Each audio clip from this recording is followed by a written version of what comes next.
dinamikus gyakorlatok következnek otthon, ezt otthon bármiféle partvisnyéllel vagy hasonlóval el lehet végezni, ugye kötőszövött rugalmasságát segítik a dinamikus gyakorlatok. Előső-hátulsó láncgyakorlatai. Föntről indulok, egyenes háttal lépök, és fölgördülök.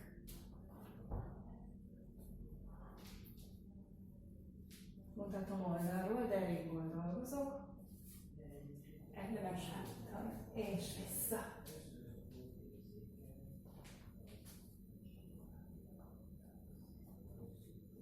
Oldalsó láncgyakorlata.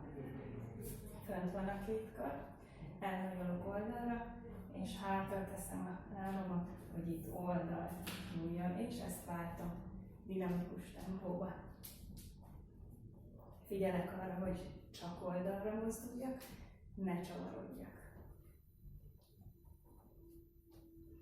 Keresztirányláncok gyakorlata. Kilépek, és mintha eveznék. Itt már csavarodik a törzs. Mutatom oldalról is.